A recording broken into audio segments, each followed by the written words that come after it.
That's for the after party.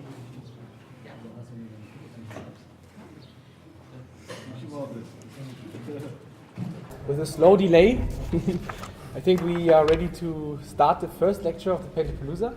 First of all, thank you very much for coming, everyone. It's really actually fuller than we thought it might be, but actually you came to the right place because you have one of the greatest right in front of you, Fabrizio Rusto. Thank you very much.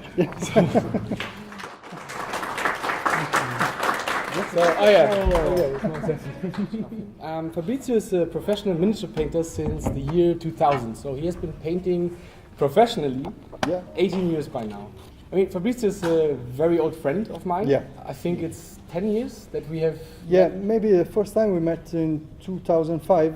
Like 13 years then. Yeah.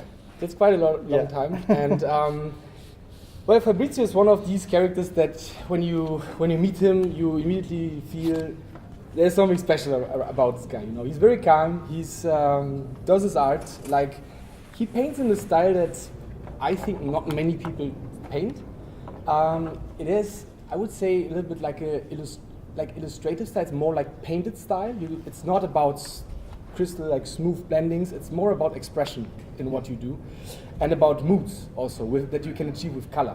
So very fittingly, his class is also labeled "Color Has a Memory." He has studied at the Accademia di Belle Arti in Brera, that's in Milano.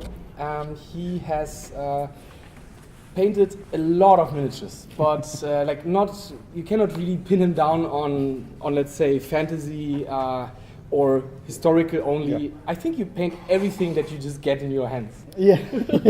That's basically what you do. I love colors, so that's why I paint everything. The addict, right? That's the thing. So in your time, you have also taken part as both a competitor as well as the judge. Yeah. Very prestigious prizes like Monte San Savino, the World Expo show, a couple of golden demons as well while they were still running. AdeptiCon, Lucca.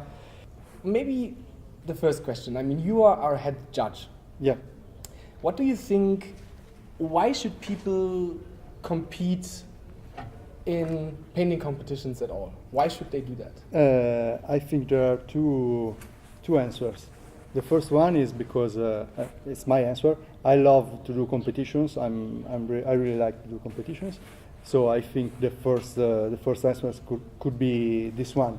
When you paint, you put your art in your figure. So you want to know how big is your art when you do your competition. So that's the first answer. The second one is that we don't have any other way to meet us together.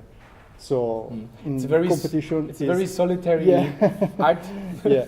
Yeah. So we don't have exposition. We only have competition. So it's the second answer.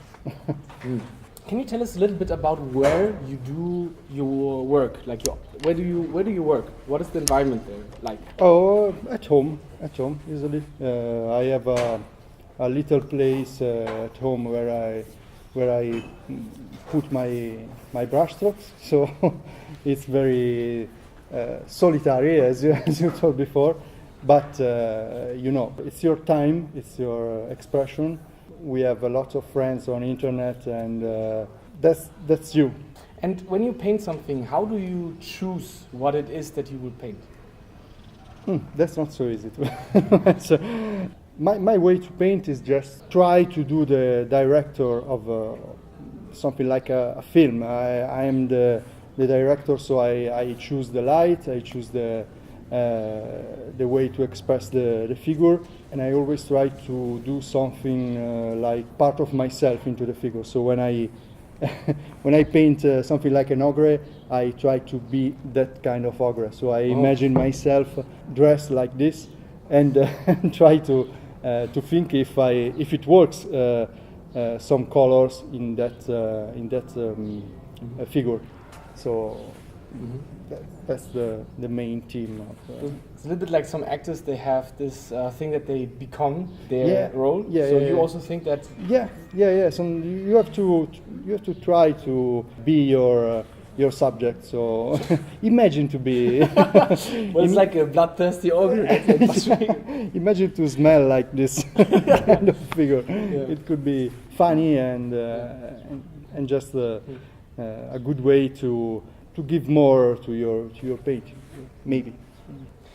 Okay, so I think question-wise, that's I think fairly enough. I think you had so a good impression about what Russo is all about with the answers, and yeah, now he will just demonstrate actually his technique, how to paint on a miniature from the Hate board game, based on the concept of the almighty Adrian Smith, which you can see this is here. the concept who inspired the figure. I choose this theme because sometimes could be you can think it's easy to just look at the colors and do the same thing you're watching, but you can do something more if you want, and just like the sculptor did. Sculptor did his personal view of the figure. He just choose the right way for the pose, and then he select the best way to represent. Sorry for my English. First of all. Anyway, so the same thing done by the illustrator. So he select a character, he paint, he design all the figure, and at the same time the sculptor did his personal view of, as you can see, is not identical. Identical. Identical. Yeah, sorry. At the same time, but it works. It works because. In this case, you are working on a bidimensional view, and in this case, you have to work as a three-dimensional direction. So you have to move all the stuff in three-dimensional way. It must be round. And at the same time, when you paint, you don't have to watch only your reference. You have to take care of your reference, but you have to work at your best, at your favorite part of reference, and put your yourself into the, because you can't do the same thing done by Adrian Smith. It's done. You don't have to do it exactly just like Adrian Smith done it. You can't. It's not a good idea. No. So let's start with paint. Yeah. Okay. Yeah. So I've done just a little airbrush to create the ambient, the red. The red ambience is so important in the figure. Yeah, sure. Thank you. The trusty system will show the miniature around. I gave a black undercoat, then a red shadow, and some skin color on the lights. And so it is a little bit about translating the 2D into 3D, because it's not like, it is related, but it's not the same, right? Yeah, it's not the same. Painting a drawing. We are painting a sculpture that is actually already there. Yeah. It's the first step. There is a concept. There is a three-dimensional figure, and you have to put your paint on the three-dimensional figure. It's the first step. So you can add more, and that's why we need to put ourselves in, to give something more, to give something personal. So. And do you use some test figures to just check the color scheme that it's working, or you are just what? If you are experimenting on the way Yeah. the color scheme, or you are using some test figures before? No. I just use my favorite colors to adapt the way to see the figure. As I told you, it's not. I'm not Adrian Smith, and nobody. Just only one. Just like all the other illustrators. So they've done their work. The sculptor did his work, and so we have to do the same thing. We have to respect the illustration. We have to respect the sculptor, and try to do our best. But even if it's a bit difficult, but. So because the beginning is important, is it? Like Yeah. the foundation? Yeah. Because if you don't do it like that, it's harder, or? No, usually I don't use airbrush, but it's much more simple. I like brush strokes, and I like dirty effect. With your brush, you can do the same things I did with. Thank you very much. I did with airbrush, but this is much more fast. So fast. So that's why I choose this part. The first step is very easy. I always work with a lot shadows more than lights because I like the atmosphere, and it's very easy. Sorry. I need. As I told you, I only need to mix my favorite colors for the shadows. As you can see in the bidimensional is different. We have to give not the same colors because we have much more structure here.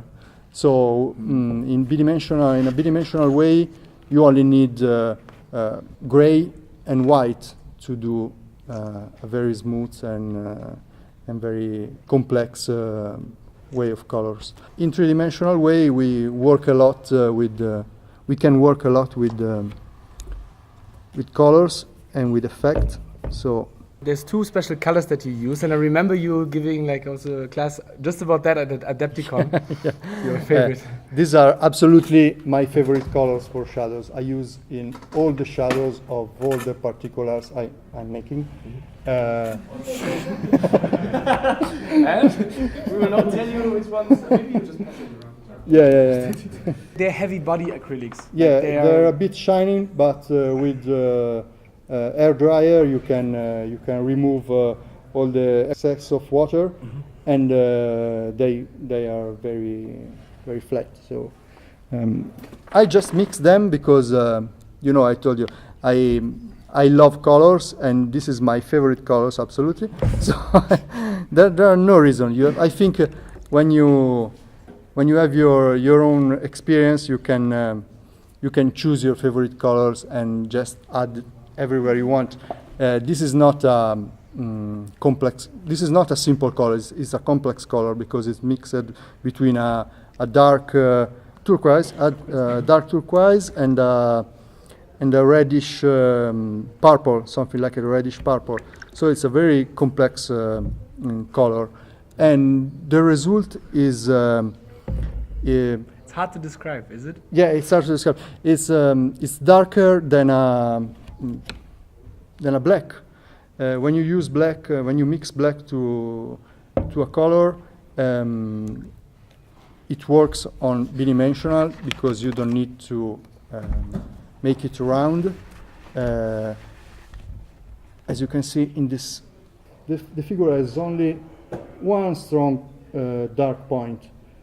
I want to improve all this dark point in all the structure of the figure. So that's why I use a purple, a dark purple, and it's the mix of these colors. So actually, it's better. Yeah, it's interesting, this theory, blacker than black, deeper than black. Yeah. Your perception of colors is it's so easy to understand when you mix the color on your palette. Yeah, thank you very much. Because if you put a black color close to this kind of colors, you can easily see the difference. It works. It works in both ways also, right? It's not only black, not like using black as black and not using white for white necessarily. Yeah, because white is also something that is, it's something that the eye and the mind does. Yeah, I agree. Sometimes I white totally can agree. be cream colored. Blue can also be perceived as white if you tell your brain that it is white.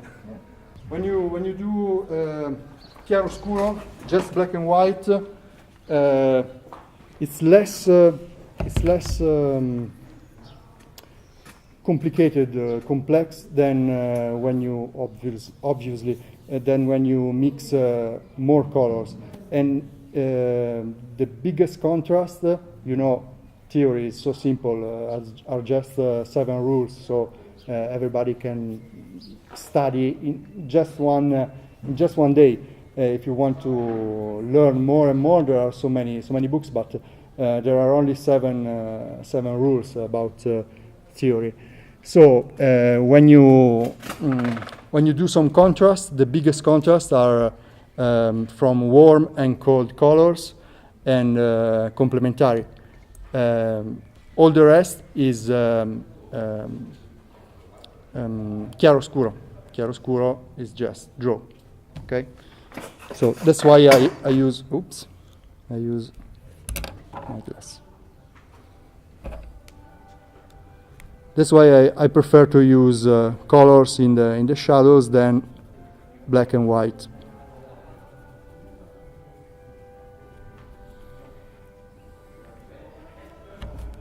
I always use a big brush to start. It's a number 2 in this case. And I gave a color to be faster, yeah. I just want to show you the first step in half part of the figure. Thank you very much. So right now you're using the mixture of those 2 colors? Yeah, Like just a shadow. Yeah, just a shadow, very watercolor, just like a watercolor.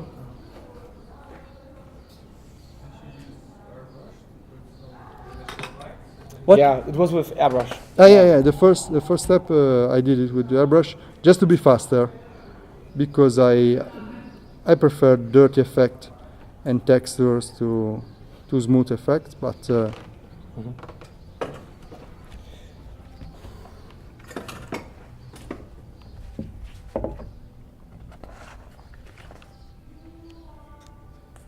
So yeah, also generally, do you prefer a smooth technique or a more energetic, expressive technique? And if you prefer one, why do you prefer it?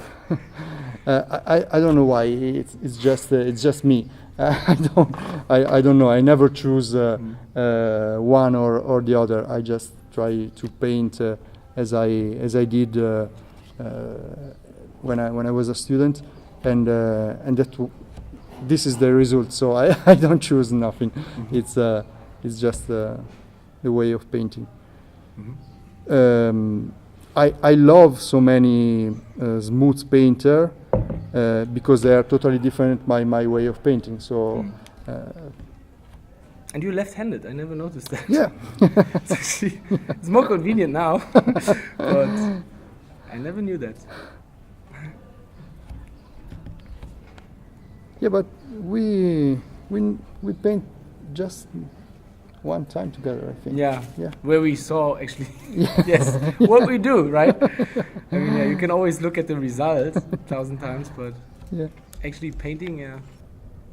In this case, I just arrived to the red part. I don't cover all the shadows because in this case the shadows, it's a light effect, so I have to stop my brush close to the red line.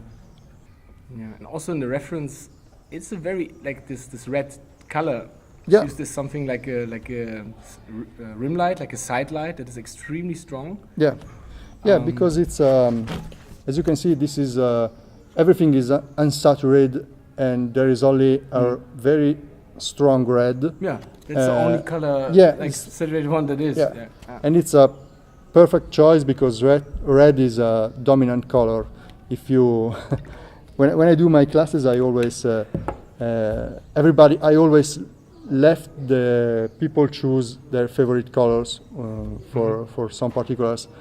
I prefer if they don't use red, because if you in your t-shirt it's perfect. It's a perfect sample. If you watch him just for 1 second and you leave out your face, you remember only his red tone. Yeah. And it's just a little part. It's really the smallest part of a t-shirt. The t-shirt is red, but that's not real. The t-shirt is close to be blue. That's why I said when you use a red color in figures, it must be very well balanced because it's very, very dominant. So. And similar to the topic of your class, color has a memory. Yeah. Color has Yeah. also impact, and it has a meaning. It Yeah. has a symbolism. Yeah. Yeah. A weight. Absolutely, absolutely. Weight is, in this case, is so important. That's why use carefully your red, because it's very strong when you It's a do. strong weapon, right? Yeah, yeah, yeah. When you watch a figure, the first things you have to watch is eyes, is his eye, and in this case, what do you see? This part is the first part you see, but this is a big. This is not big, but the original is bigger, so you can see only with one eye. Usually we work on this measure. So when we have the figure in our hands, we have to look immediately, put the attention, the focus on his eye. Don't worry, on his eye. So take care of your weight and measure. Okay. And you met Adrian Smith not long ago at Lucca. Yeah. I know him. I know him quite well.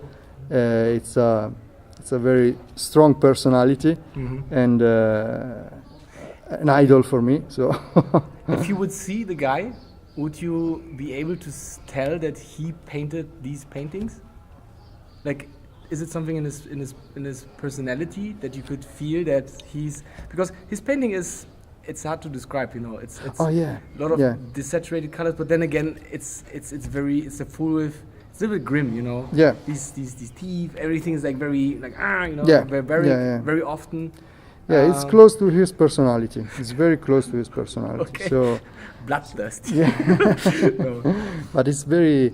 It's a real funny person. So I was very lucky to meet him, and we are in contact. I'm very happy about that. So I'm very lucky. This year was very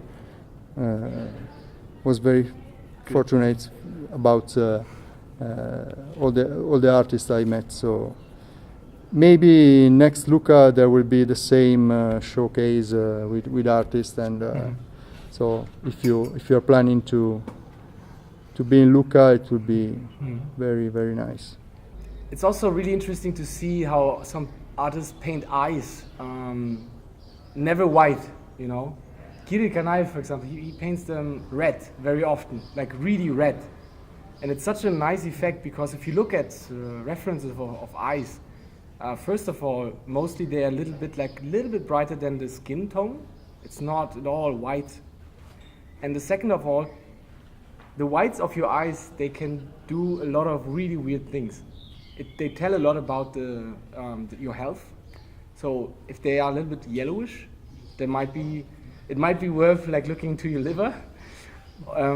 If they are red shot, like sometimes you have that too. You have just like no white at all. They're like completely red, and that can be from extreme stress. little bit, you know, this is really something that is such a small detail, but since people are conditioned to read the face so well, you will see immediately that there is something off, and you might want to not put the strong white in there. And also, another reason why you should never use pure white is that it doesn't get, or like pure black, it doesn't get more black than that. Yeah. With an exception, there is a little bit that you can do. For example, add some gloss, because if you have arrived at the black, a gloss will always give you a little bit additional depth there. Yeah, when you think on a color, it's not only the flat exposition of that kind of colors. If you want to realize turquoise, each kind of colors, you can give him much more interest if you put some complementary color, just a little taste of a little impact. Yeah. A little impact.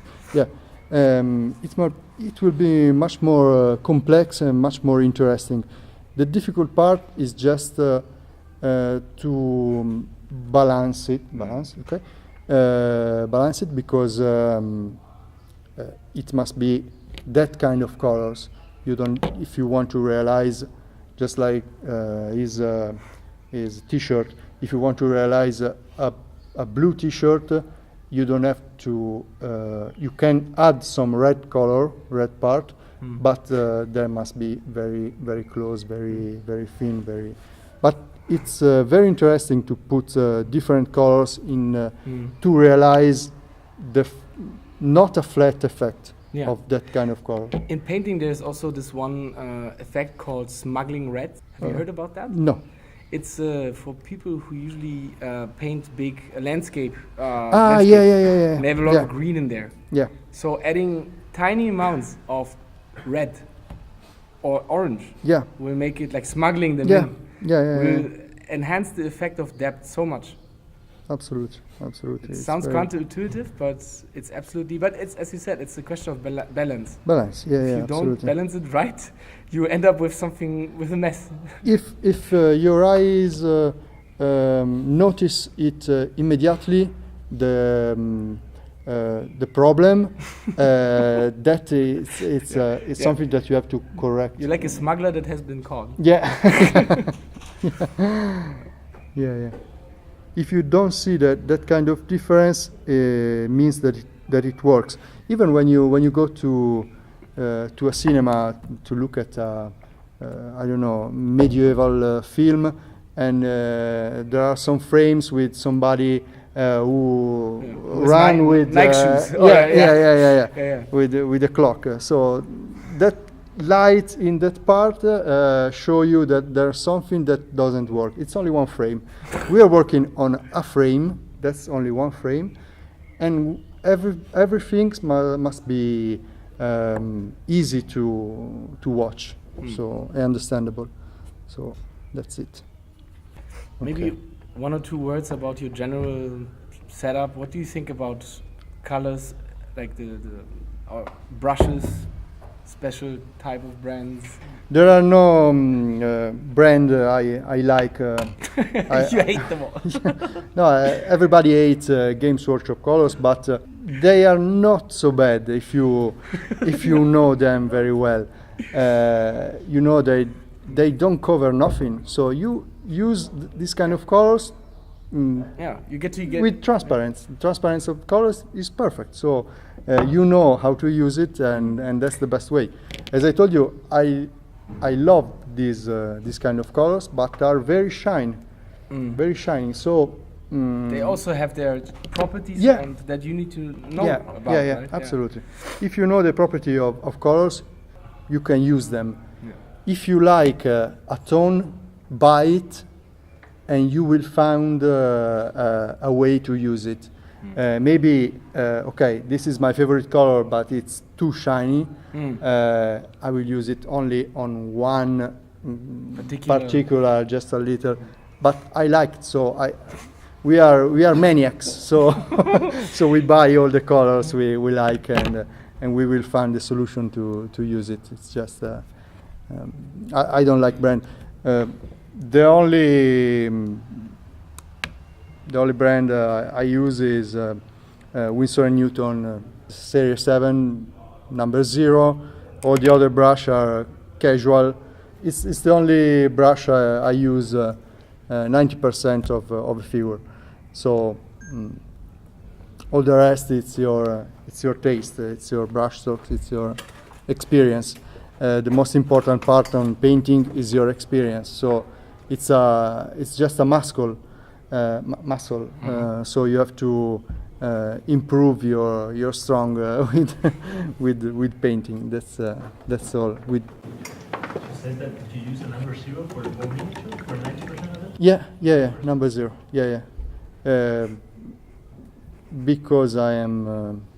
I don't want to lose time to change so many You're brushes. Lazy. Yeah, I'm lazy. Yeah, sorry. You also said that you prefer to work on the shadows. Yeah. You start a bit lighter than a paste-on, and then you just mainly work on the shadows, and then just like final tones on the lights. So Yeah, usually I start with light mid-tones, and then I add all the shadows to arrive at this point, the one I show you. To be faster now, I just did it with the airbrush, and the reason is that the second reason is that in this case, as I told you before, is chiaro-scuro tones variation. So the color is not so complex. I just add, if I add my purple, I give much more complexity to the color than in the illustration. So it's an easy way to arrive at this point. So now I can easily go to refine some part of the shadows, and maybe I'm close to the end of a shadow. I prefer to show you the mood. That's why I did it with airbrush. Now I'm just mixing a part of skin colors with the saturate. I don't remember the color. I just used something like a yellowish color. It's a sand color, flesh color, and dark khaki brown, just to have a desaturated mixed shadow part of a flesh tone, so I can easily. If you want to come here, it's it's good to see this part. No need to. Yeah, it's an important part, you say. Yeah. I show you. Oh, you can stay in front of me. I just show you. This is the. I just pass all the color now. All this part of the color is on all the surface, close. Not also only the flesh part. Sorry. And now I can start painting the flesh tones. This is the mix with the flesh, with a yellow part, and khaki. Yeah, thank you very much. It's just a brown effect. It's just with a smell of flesh. I always like to put some flesh part when I paint all the flesh part of figures, even if it's a monster. I always try to put some flesh part, because color has a memory, and your imagination, it's very. We recognize flesh tones easily if there is a little part of flesh tones in the colors we use. So if I have to do a green skin, I will add always a little part of flesh tones. Okay, now with the transparency, this is very close to be technical effect. So I can put just my brush strokes and select all the all the light. When you know, it's so easy. This part is just technique. So when you attach the brush, this is the transparent part. When you remove the brush, this is the when you put your pigment. So this is the strongest part. So the attach of a brushstroke must be very, very transparent, and you can move just with one brush. Just with one brushstroke, you have a very, very strong contrast. As you can see, we are on this kind of tones, up on this kind of dark color. So, But you still preserve the saturation of the shadow. yeah, you can take it. Yeah. Obviously, this one is a strong muscular figure. So you, if you want, so it's easy to select where you have to put your light. When the figure are so smooth, just like women, you have to stay. You don't have to do the biggest contrast. You have to stay very smooth, very clean. The most important part is the face, is the eye. So I start painting all the rest of a flesh tone, just to do some gym with the brush, you know. So Warm up. Warm up. warm up. Well, thank you very much. So you start with not with everything besides face. Yeah, I start from the back, you know. I start from the back to the frontal part. All my brush strokes goes in the direction of the light face. Yeah. out of face. The lights are all in the direction of the face. The shadows are all in the opposite direction.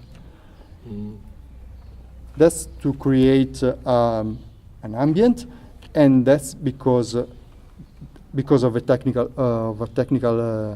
aspect of a brushstroke. I showed you when you attach the brush, it's transparent, and when you remove it, that's the part where stay the It's color. like controlling where the pigment Yeah, sets, yeah. because the pigment will always set rather where you release the brush pressure, so to say. It's like these controlled coffee stains. Yeah. I'm going fast, so you can see all the. It's not important if you get dirty on the other particular, because that's why I choose to paint the skin as a first step, because I can go on the other particulars later and correct all the flesh part goes.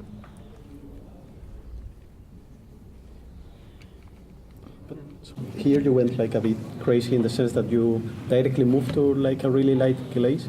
So do you usually also work like this, or do you Yeah. go a bit more step-like?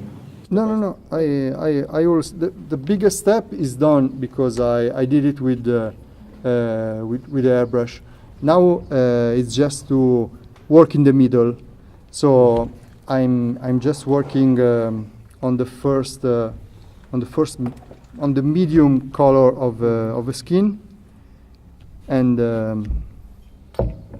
then later I will add some shadows once again, and turn back shadows and lights. So.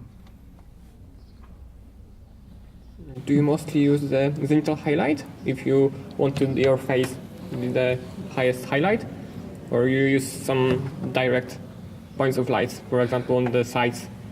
It depends on the figure. In this case, the most important light is in the shadows.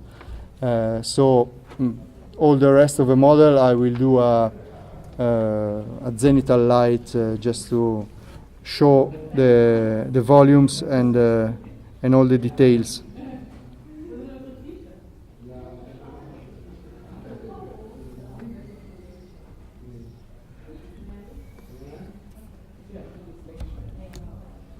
As you can see, this color is on the palette is completely desaturated. But if you add it on a surface like this, it's more saturated than the background. So that's a part of the contrast that you can use conceptually. Yeah. So the saturation is different. Could be different on your palette than on your figure. Do you always work in glazes or in other situations when you use a base coat, so to say? No. I always use glazes. I like to do different layers perfectly dry and adding texture or shadows. Sorry, I just go fast to show you the impact of that.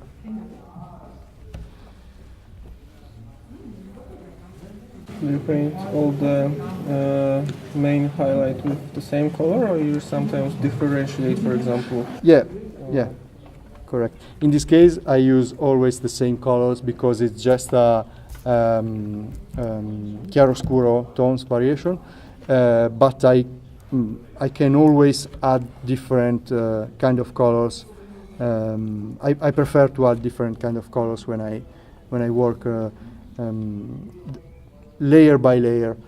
So if I do not have a reference in this kind of figure, probably in this area I can add some rose part or orange or something very strong to give him a complex way of color. I heard that the old oil painters used green foundation below skin colors. Is it still done in miniature painting, or? Sorry, can you repeat? That all old oil painters used green foundation below skin colors. Yeah. That's still done in miniature? Yeah, it's green.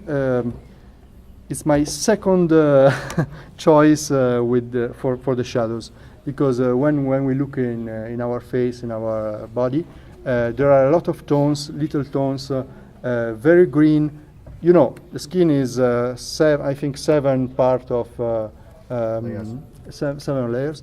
So we have a very complex kind of colors. We have veins, we have red part, we have a lot of tones. Everybody is different here, so we can do a lot of variations, and it's very interesting, that part, more than all the other particulars. When you're working on a cloak or something like that, you can be much more relaxed in your way to choose the colors. You can do, I don't know, some variations, but it's not so important. When you work in to realize a skin color, just like traditional painting, is sometimes I remember some traditional. Now I don't remember the name exactly. It's obvious, but there is an American painter of the last century, Edward Hopper, who did some very interesting flesh tone colors. You can see some very big canvas where he put for the shadows cinabro, green cinabro, you know, that kind of color. It's a very shining green, very light green, but compared to the rose part of the skin tone, goes deep in the shadow.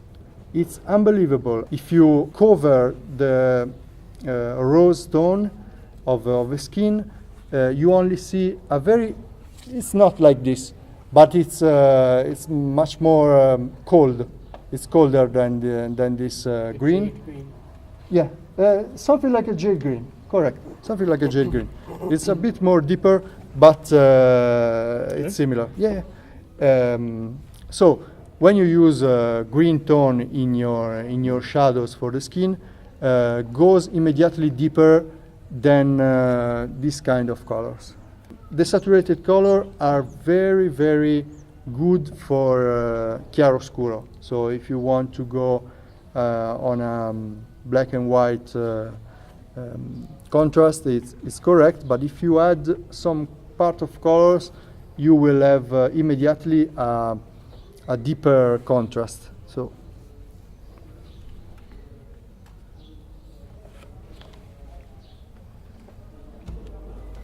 As you can see, I just go from the external part to the internal part to create,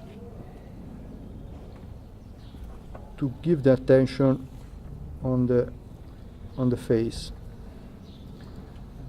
So will you add like more saturated yellows for the lights?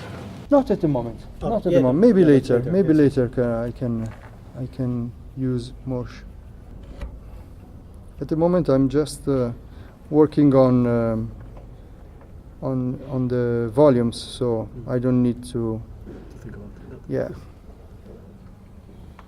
Just to know the model, because you have to understand how is the model. So then perhaps you think more like, okay, let's now focus on the volume, then later, okay, here I need some saturation, then you add the saturation instead of thinking like everything together and doing. No, I will think about that later. Because I just watch the figure and I try to understand how it works. Out of curiosity, how long do you spend on average on model? For example, a model like that? More than 2 days, for sure. More than 2 days. Yeah. Painting like 8 hours a day? More than 8 hours a day. Now I have a child, and so I paint 8 hours a day when I can. But when I didn't have my baby, I paint more than 10 hours a day. So it's not don't do child. It's just it's just paint when you can do it. So the meaning of color as a memory is that you're always able to add the color you used before, because we are working with transparency, and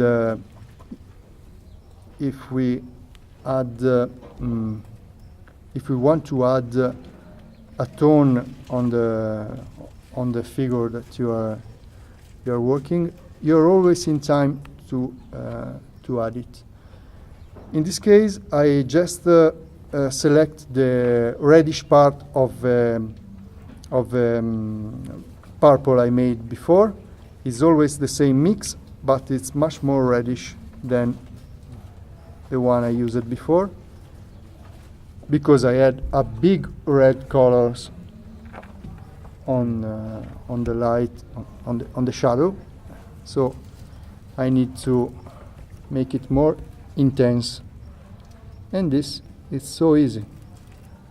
Just clean some brush strokes I left before, and remember the color. It's just two brush strokes, but it goes deeper, and the transparency gives just a little part of red and goes stronger to the shadows. I always work in the middle. I show you here. If I have to do a line, a dark line here, I don't paint like this. I paint this because this part is transparent and this part is the pigment. So I paint in this part and then just a bit in the other side.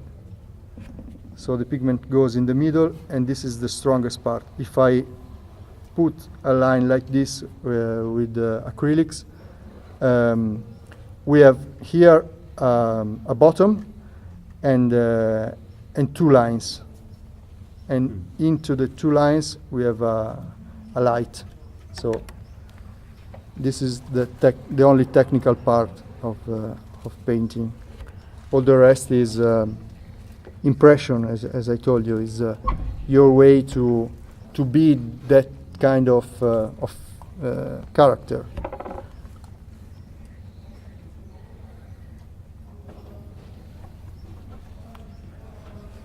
Okay, when you work on figure, on strong figure like this, very muscular figure like this, you have to respect the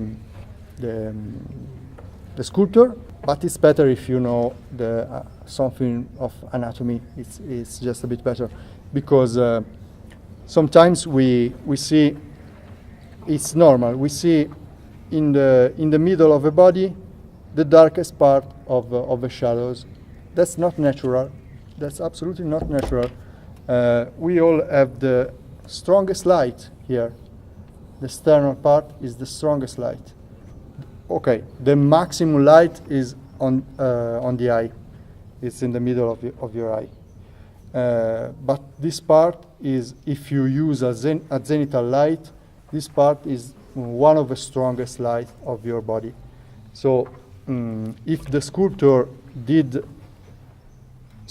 this strong muscle, ABS, you have to just to do a little personal correction. That is not a correction, is the real light of the model. So you know that, and you can go to correct this.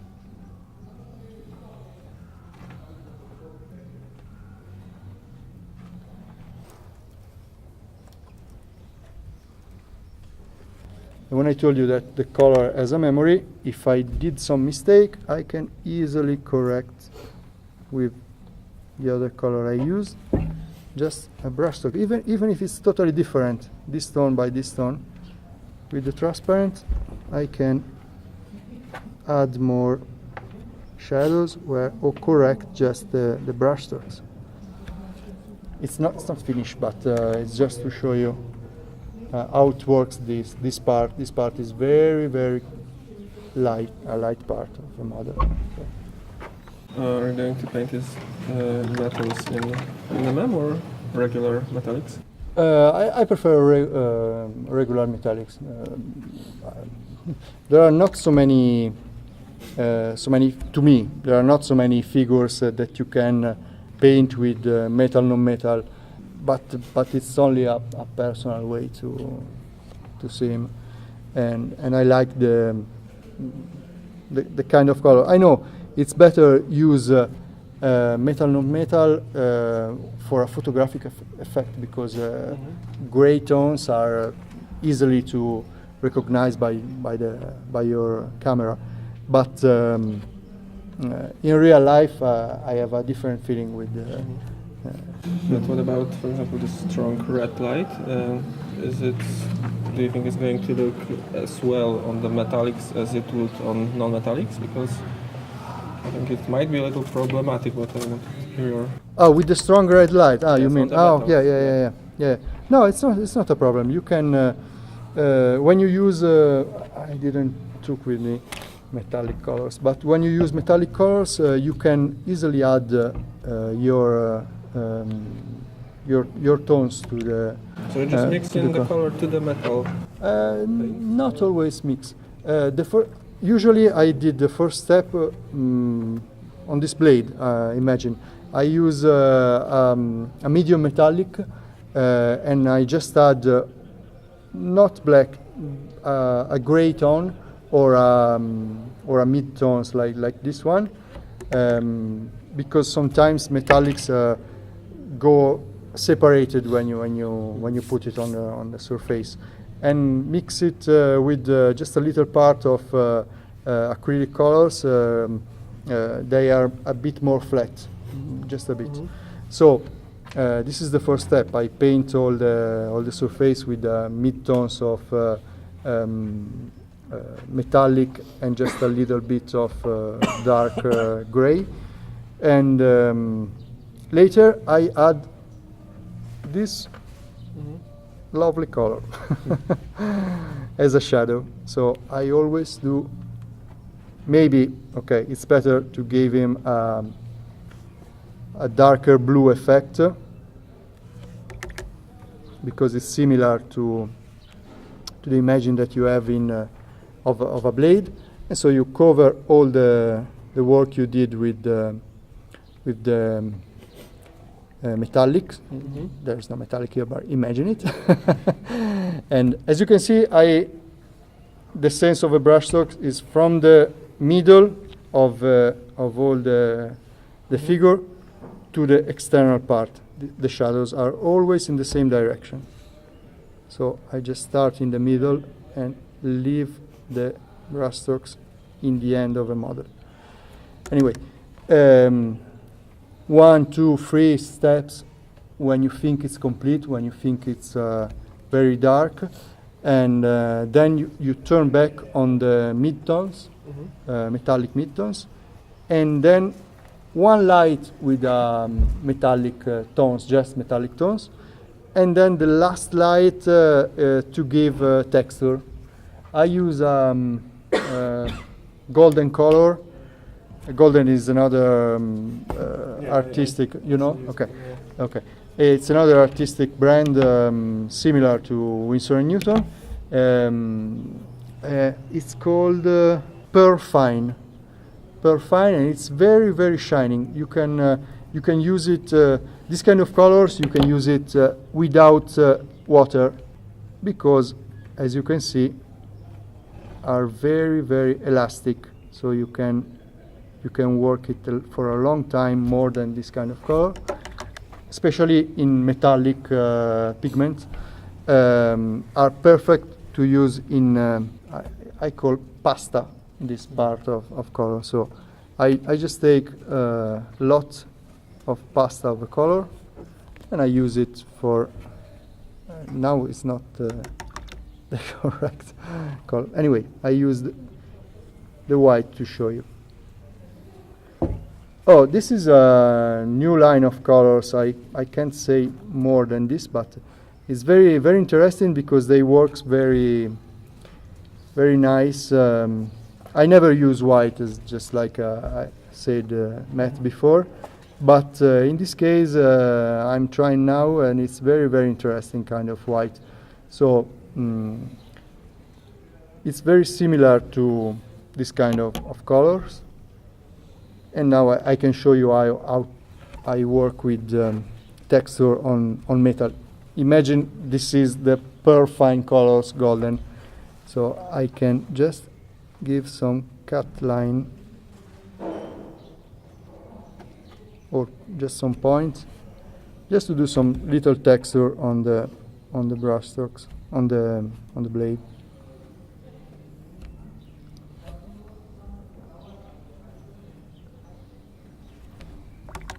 Okay, if you have okay, in this case is metal, not metal, but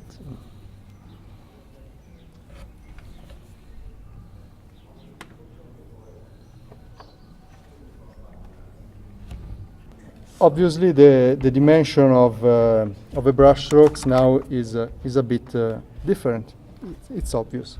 So if I have to do a little light on the darkest part, it's a real little light. It's the same color, but this part is bigger, so it looks less strong than in this part. So I can add another layer with the same color to give the same strongness.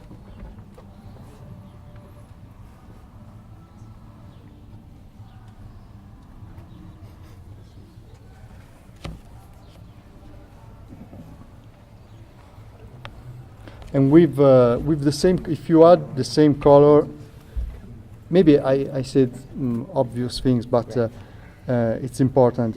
If you add in transparent the same color, more time, your result is much more round. It's I call him avvolgente. It's full. It's very Volumes are bigger. volumes. Yeah, yeah.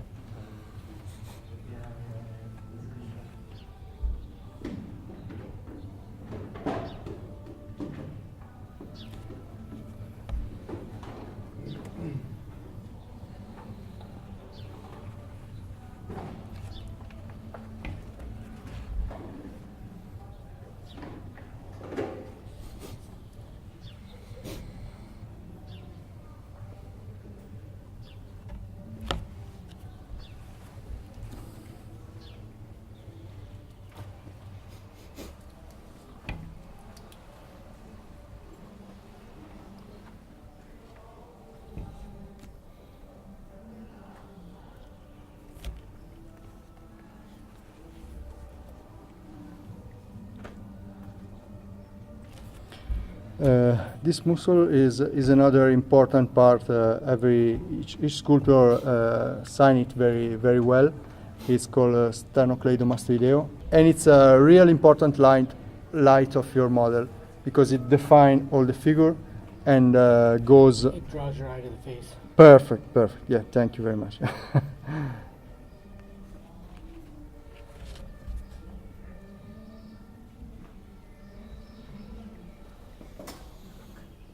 It's in practice it's your frame of your face. So now the brush strokes are just a bit smaller, so I can go deeper into details.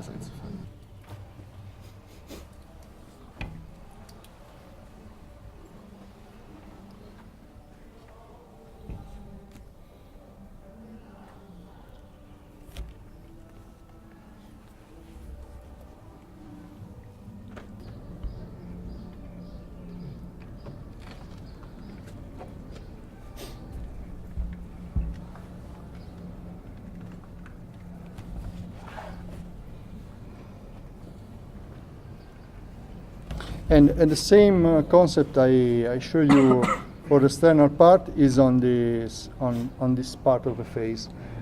Sculptors always draw this part of the face like this, but it's not natural. So we have different kind of muscular effect here.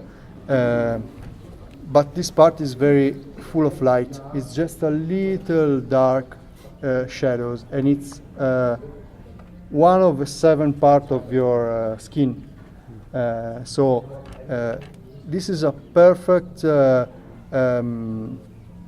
part to add some red tones or green tones. Very shiny.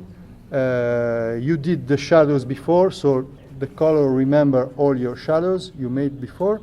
And with some red part or green part as you like, or both, some red on the top, green on the lower. You can obtain a very realistic feeling with the skin, even if it's not black. This is not black. This is not dark, as you can imagine it. It's just the way the sculptor did it.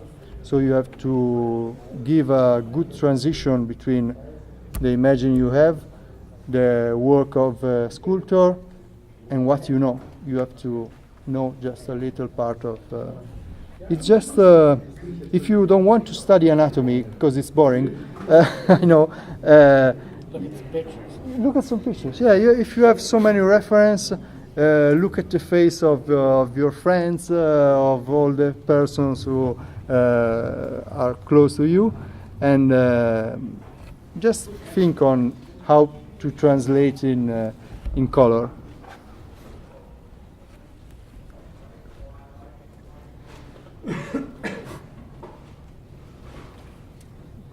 obviously, you can't do miracles. If the sculptor did like this, you have to respect it. So, and even we have a small, very small figure, so it's normal to draw that kind of lines. Before starting a miniature, do you already have like a palette in mind, in the sense of this? Yeah. This part will go in this color. Yeah. I always try to imagine. This is my job, so I always try to imagine two different kind of colors, because sometimes happens that customer wants the same figure. So I always try to imagine a normal palette and just another one much more visionary palette. You know, just let's try.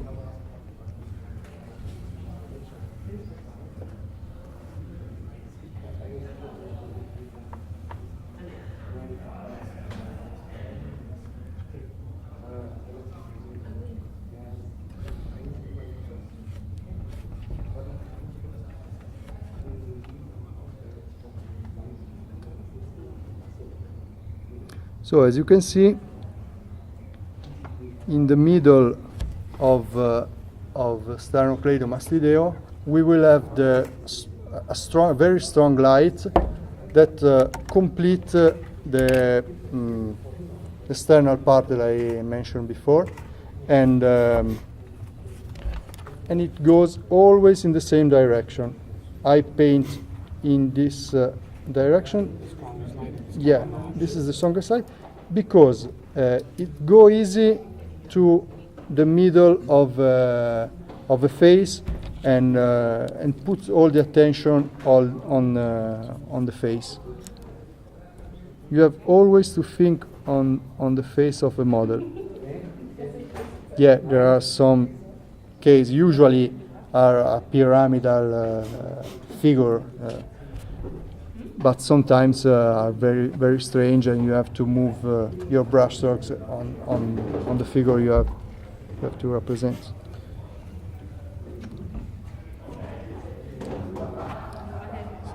Since you know, let's say already more or less how the miniature will look, or you have to think about it, it is going to have like a bit more dominant color, or it's going to be like more those browny tones? In this case, and you have the dominance of the light. But yeah. In this case, I just add white colors, and it's just boring because. I mean, it makes sense because it's really the mood of the. Yeah. But it's important to have only one dominant color. Mm-hmm. It's the mood when you dress something, you think on that kind, even if it's a complex color, just like that one, it's very complex, but it's the dominant, you know. It's if you add on this, sorry if I if I put attention on you, but it works. If you use if you have used trousers, thank you very much, with the same kind of composition, it could be too much, you know. So it's so you have a dominant color, you have a dominant mood. It could be free hands, it could be, but it must be only one, because the attention, even if he has an important, a complex color on the t-shirt, when I talk with him, I don't watch the the t-shirt. I just watch him in face, and that's why we have to put our attention on the face. So even if there is a dominant color, if we use I don't know, green on this part, red on this part, and blue on this part, it's impossible to arrive in the middle of a face. You know, so that's very, very important. When you use in your case, when you use different patterns, it's perfect balanced because you have black and white, a little black and white pattern, and goes perfectly on the black t-shirt, so you can easily watch her in the face, and that's the way you usually your way to dress yourself, even if you don't think about your okay, today this t-shirt is clean and I put this t-shirt, okay, it's perfect. But when you put the clean t-shirt, you select immediately your trouser immediately. So even if you don't want, you do it.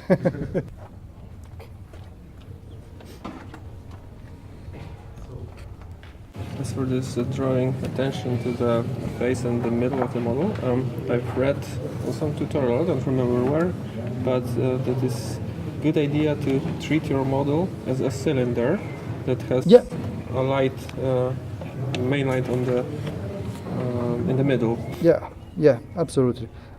All the movement of the colors goes in the same direction. That's why I can always do some corrections on the model. You can't do wrong in your. You can't do mistake in your model. You can always go on.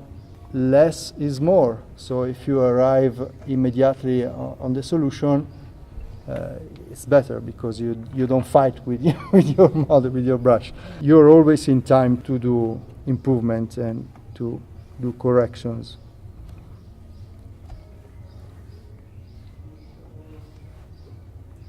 That's why I use the same color 2 or 3 times in. For example, regarding textures, yeah. like for the leather or whatever, do you only use them in places where you want to bring a bit more attention, or like a rule? It depends on the texture, obviously, but usually, as I told you, that's a little rule.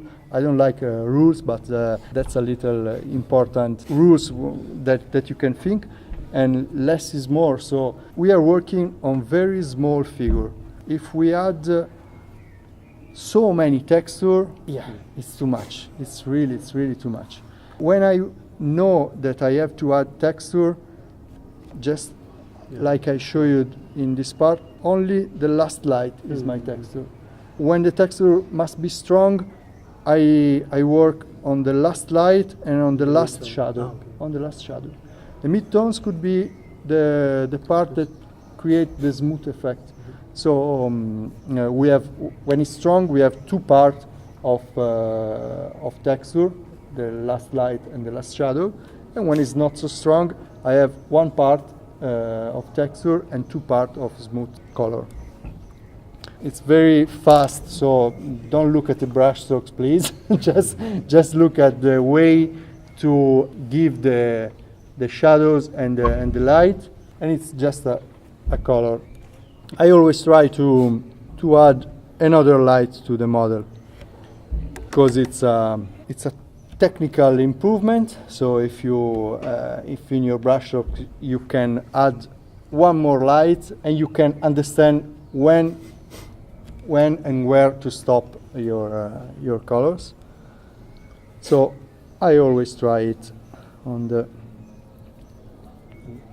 I always try to arrive on this kind of light. And it's the same meaning of the shadows. I love this color, so I use this color for all the shadows, and I use this color for all the lights. So that creates kind of atmosphere in all the model. If I use, obviously, not in the metallic part, but in all the details, I can add this kind of light because it's not white. White usually is not an interesting color in acrylics. When you do a scale color, white destroy the quality of the color. I don't know how to explain it better. It's not so interesting. It's too much. Too much, yeah, something like that. But if you found I don't know, ivory, or in this case is pallid, which flash, okay. But it's close to white. Slightly warm gray white. Yeah. Yeah. If you have something close to white, use it, or you can create it easily. You have your white,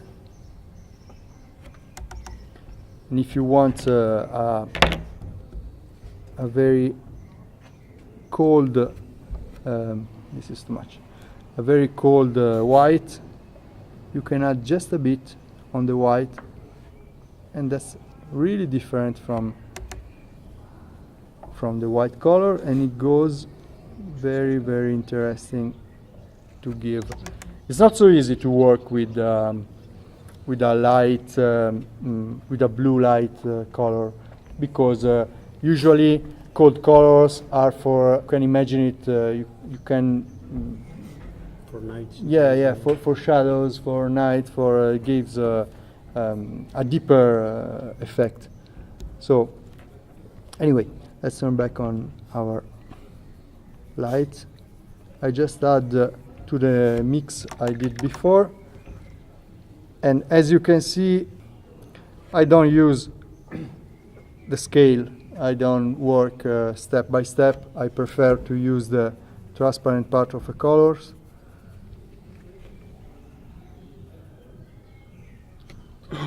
To obtain much more contrast and less work.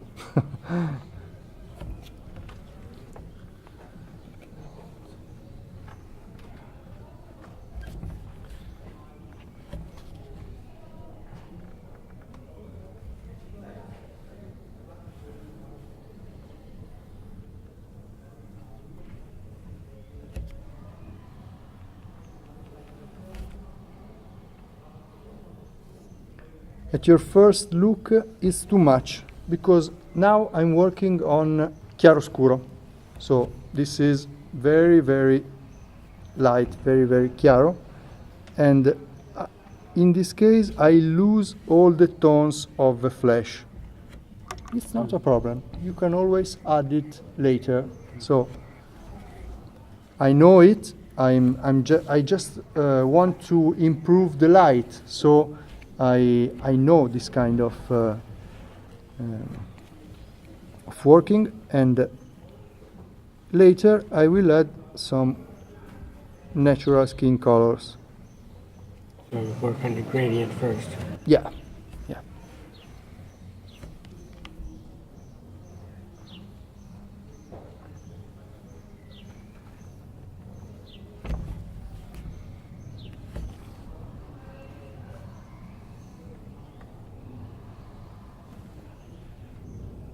Okay, another stupid part, but very interesting. When you work on a surface like this one, that is very complex and it's not so easy to understand, because we have a lot of muscle in this part and bones, and so we have so many shadows and light very close.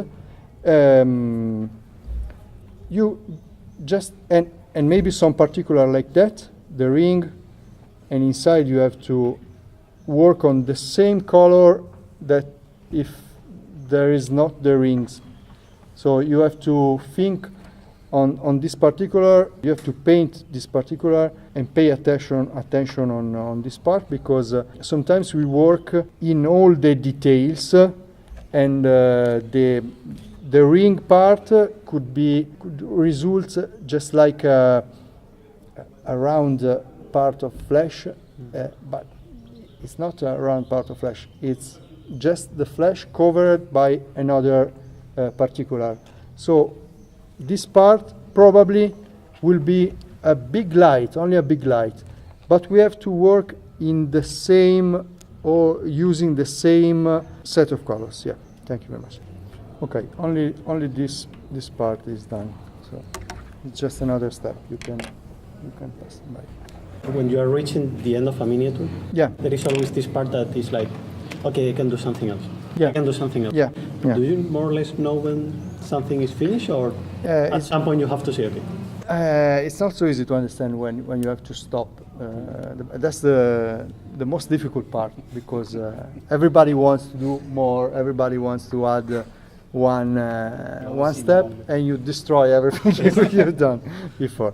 It's not a problem. As I told you, color has a memory, so you can always turn back on your colors. In this case, I have a lot of problems that I have to turn back on my colors. So it's normal, because when you're at home, it's easier, everything is easier. To me, the best way to understand when you have to stop is try to do that one more light. Try to do it. Just try it. You can put your brush on the figure and you see immediately if it works or not. So you have some seconds to to delete the layer. So it's very easy. But do it. It's so important. Do mistakes. It's so important. When you do not recognize your mistake, that's the worst part of painting, because everybody puts himself in the paint, in the model that is working, and when you do it, it's not so easy to say by yourself, okay, I did a shit, because it's not a good way. But sometimes if you recognize that it's not a shit, but there's something that doesn't work, that's a good translation. If you ask to your parents, everybody said, it's fantastic. So and maybe some friends too. So so you have to think at yourself. So as you said in the very beginning, we can get like saturation by color, or by like light, or by warm and cold. Yeah. You try to put everything, or let's say, for example, they're just focused like the super light colors of skin and then the dark. Everything comes naturally in colors. When I told you the sample of desaturated light on your palette and saturated on the model, that's a good sample, because sometimes you don't think on. Yeah, I was saying about contrast between the distinct notes. Yeah. I try to think on all the contrasts I can use in a model, but sometimes happens on the palette. Yeah. So if you understand that it goes in that direction, you can use it. So and that's thank you. And that's another important part of your improvement of your the light. So. Okay. As I told you, we have space maybe to do another one step. This is for sure the last light I try to use on the skin. It's battery stuff. Yeah.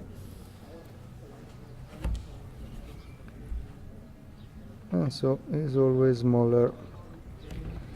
The risk is that you can have lines. Lines are not so interesting to see in muscles.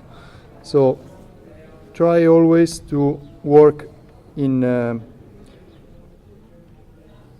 round. Yeah. Try always to move the brush in all the direction to give a central light. Because if I move all in one direction, there will be for sure a strong contrast in this part.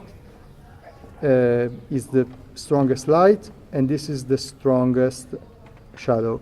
Mm-hmm. Sometimes it works on muscle like this, but it's not natural. If you cover one part of a model, you have to recognize that anatomical part. And with lines, it doesn't work. It's not so natural, even if you are super. We were talking about the last light, the model, and sometimes you are always try to do a last light. You always try to do the last light color. Mm-hmm. But sometimes you don't have space to do that, so because the brushstrokes are very thin. Mm-hmm. So I always work in this direction, not only one direction of brushstrokes, but this a circle, a kind of circle, a sun, you know. So it's not always regular. Sometimes it's a little on that part, the strongest on the other side. Obviously, it depends on the shape that you're working. And also, your highlight white is not very voluminous. It's like just standard. I mean, it's the secret white, right? Yeah. This one, I'm studying this white because it's very interesting. Yeah, me too. It's very creamy. The consistency is very creamy. Yeah. And it goes rich with the other colors. This one is very nice. So we'll see. We cannot talk about it at the moment, right? No, at the moment it's a super secret, fucking super secret. Anyway, let's turn back on the last slide. As you can see, at the moment is just a chiaroscuro, so we lose the tones we did in the middle, but we always have time to recreate it because the color has a memory. So that's the little. Okay.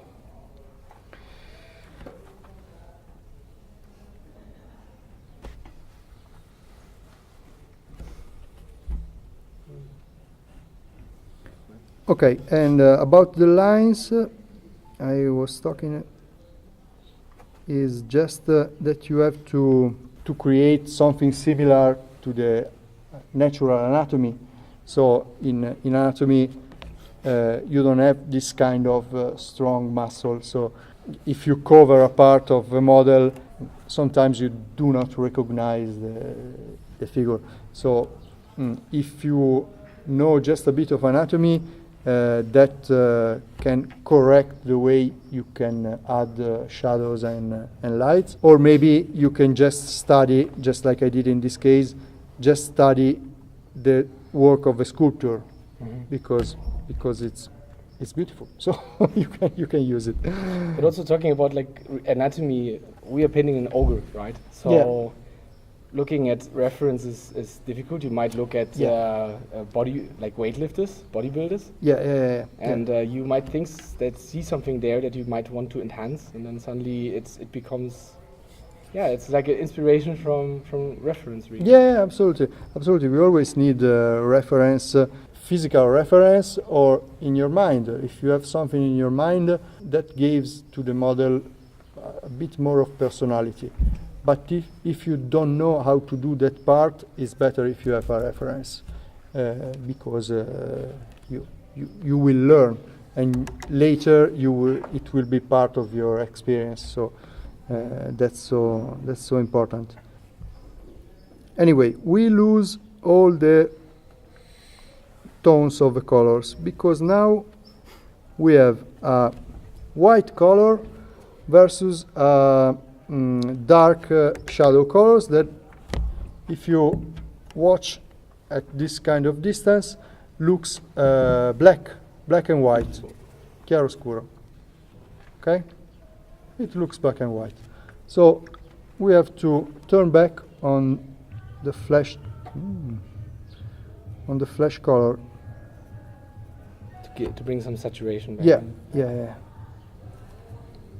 So we can choose our favorite mid-tones. In this case, I will use something like more yellowish because it's easy to move the colors in this kind of tones. It's not an important yellow. It's just a bit of yellow. So the red tones are saved, and we can easily add mid-tones with the saturated yellow.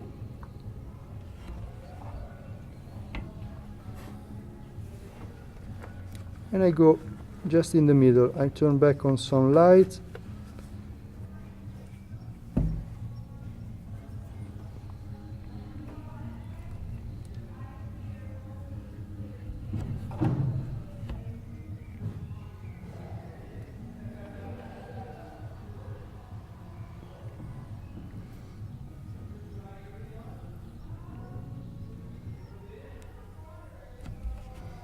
I can create some veins like this. Goes in the darkest part.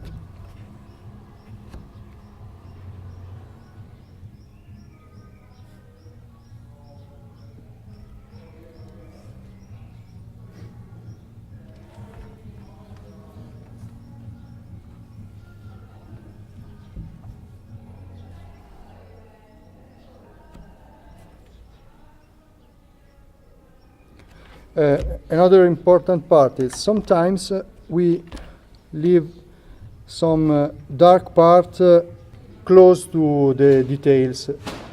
This part of the armor has a very, very strong, very large scale.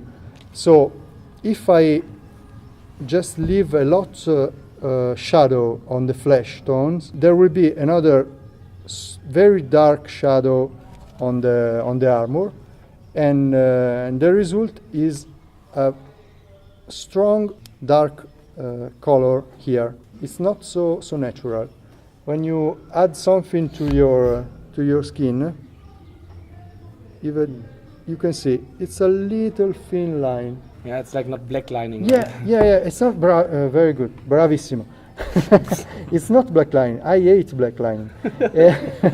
Obviously, we have a small surface to paint, so it's just a little touch of with your brushstrokes. So, but if you know all these details, if you can think on all the details just before to put your brush on the model, your mind do it directly. It's not your arms that paint. It's your mind that is painting. So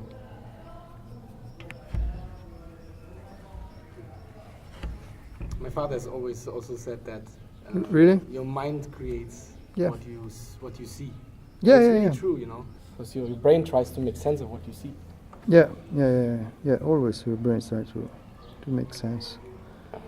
If you know it before to do, it's very less complicated. So.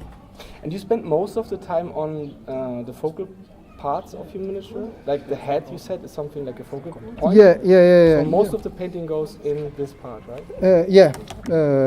Most of the lights. No, not most of the painting. Most of the lights goes on that direction. But I always love to work with lateral light or something like that. So in this case, it's not natural to have this kind of black, of dark shadow, but it's just a bit more interesting as a, director's cut. Yeah, sounds good like this. So I just add my way of my interpretations to the model. I know it doesn't work in this.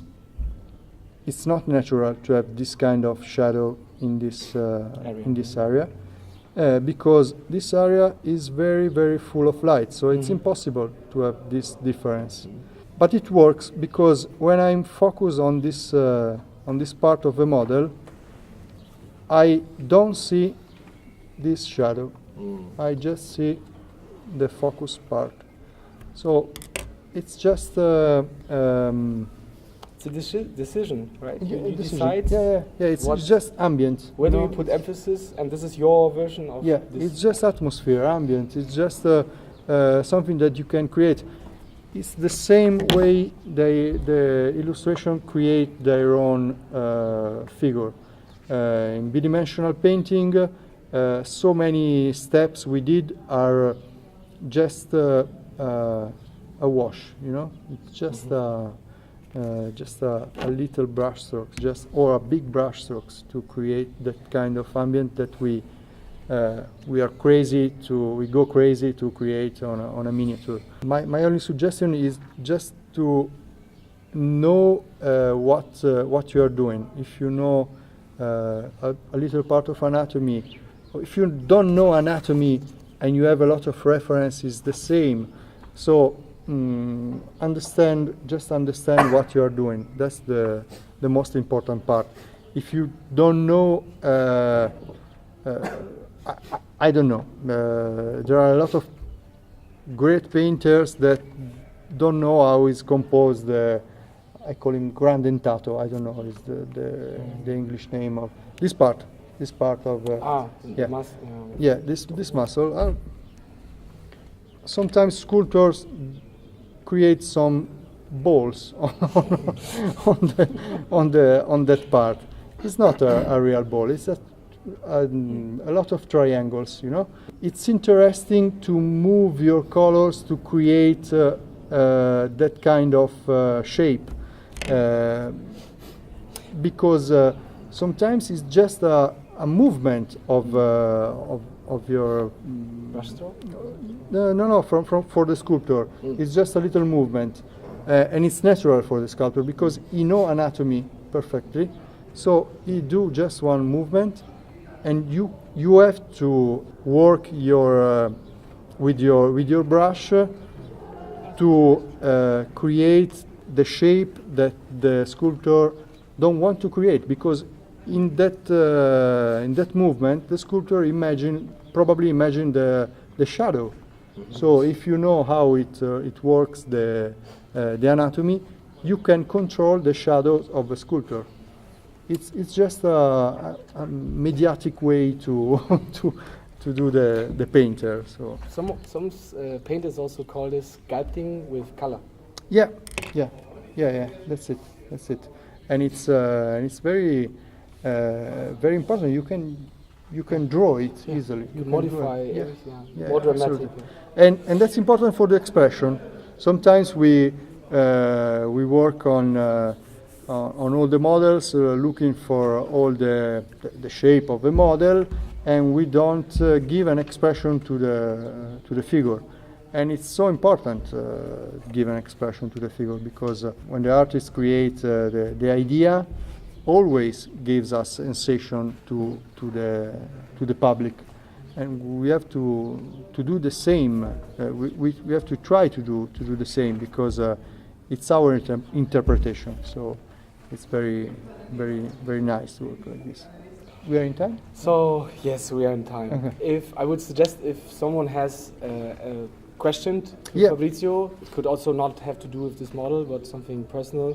You know, just shoot. I mean, he's here. Yeah. He can answer if he wants, if he feels like. So now is the time. If you have any questions, do that. Yeah. Other than that, I would just like thank you very much. No, thank you. Fabrizio. Thank you. Thank you to have time to listen to all my stupid way to. Even if it's your job, I don't know for how many persons it's a job, but if it's a job, we are very lucky to play with colors as a job. So. So do you have a special studio where you paint? No, it's in my home. It's just I just work for 10 seconds and I'm at work. So sometimes it's bad because I don't go out for days and it's crazy. But luckily I have a little dog, so yeah. Luckily I have a little dog, so I must go out three times a day. And that's all. When you start talking with your models, that's a real problem. That's the real problem. So, do you leave miniatures without finishing? Like it's like I cannot continue with this anymore. No. I always finish. I have a lot of figures not finished because are mine. Yeah, but I guess professionally. Obviously. Yeah. But all the. I try to be as professional as I can. In this period, it's very, very difficult because there are a lot of things to do. I'm going out on a bad period because I gave a model to a customer 3 weeks later than I said him, and that's very bad to me because it's not so professional, and I don't like to say one thing, and I can. It's the second time in my career that happens, but we are to blame. Yeah.